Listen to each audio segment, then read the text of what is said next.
When you look back at this Congress, has this been a productive Congress? No. One thing.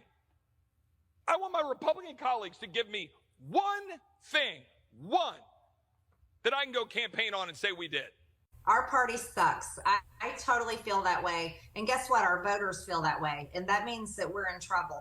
The Republican-led 118th Congress is officially in recess until the new year. They're taking a much-deserved rest from trying to baselessly impeach the sitting president, relentlessly investigating his civilian son, endlessly censuring one another, expelling Republican frauds from Congress, ejecting ignominiously their own speaker after taking forever to install him in the first place, and then taking even longer to replace him, bringing us to the brink of government shutdown time and time again, and generally just not doing anything meaningful for the benefit of the American people.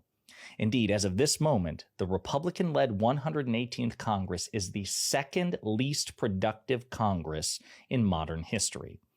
But before we unpack all that, if you haven't yet, please hit that like, subscribe, and the alert bell.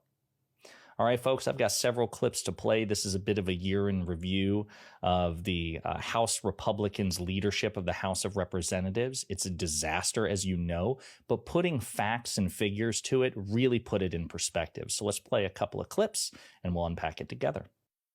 One thing, but unfortunately, the numbers suggest that despite their House majority, the Republicans didn't get much done at all, significant or not.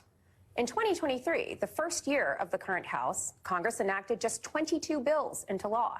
Now, to be fair, a House term is 2 years, and it's possible that next year will be more productive.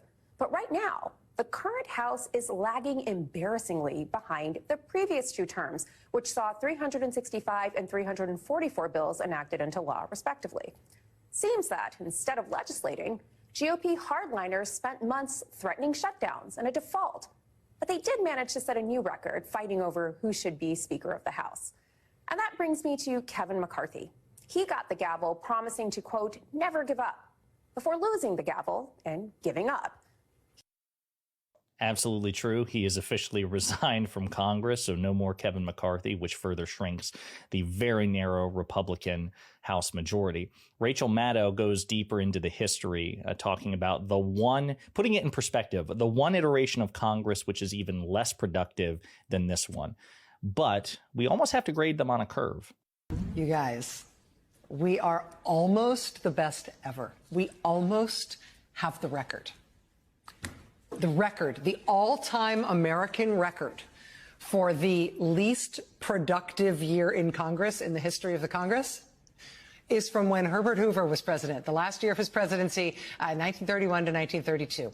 America was in the throes of the Great Depression. At that point, the unemployment rate was still climbing from horrific to even more horrific.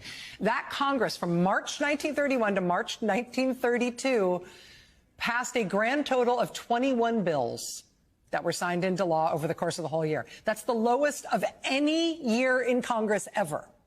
And that year, Congress actually waited 9 months before ever convening a single session in Washington.